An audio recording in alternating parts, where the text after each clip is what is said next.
আপনার কি একটা বেডশিট দরকার, যেই বেডশিট ব্যবহার করলে আপনার রেক্সিন ব্যবহার করতে হবে না? আপনার ঘরে কি ছোট বাচ্চা আছে যারা প্রসব করে সব ভিজাই আছে? আপনার আর কোনো চিন্তা করতে হবে না। আপনার জন্য নিয়ে আসছি আমরা একটা ওয়াটারপ্রুফ বেডশিট। চলেন আপনাকে দেখেন। পানি দাও। এই দেখেন, এই দেখেন, এই দেখেন, এই যে পানি ঢেলা দিলাম, এই যে পানি, কোনো পানি ভিজবে না, এই যে ভাই ভিজবে না, এই যে সব ঢেলা দিলাম, এই সব ঢেলা দিলাম।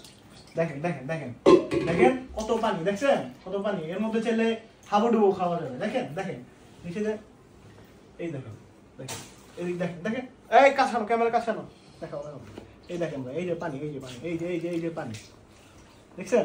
পুরা ফ্রেশ ভাই, পুরা ফ্রেশ, পুরা শুকনা ভাই, পুরা শুকনা। তো এই বেডশিট ব্যবহার করলে আপনার আর রেক্সিনের চিন্তা থাকবে না, আপনার আর কষ্ট করে রেক্সিন কিনতে হবে না, এবং রেক্সিনের শুইলে যে একটা গরম লাগে, ঘেমে যায়, সেই চিন্তা আপনার করতে হবে না। আপনার জন্যই আমরা নিয়ে আসলাম নাজবারের পক্ষ থেকে চেরি কটন ফেব্রিকের উপরে হচ্ছে আপনার কোটিং দেওয়া, যাতে ওয়াটার রেজিস্ট্যান্ট কোটিং দেওয়া, যাতে করে আপনার পানিটা নিচে না যেতে পারে। তো ধন্যবাদ সবাইকে। অর্ডার করতে, অর্ডার না বাটনে ক্লিক করুন।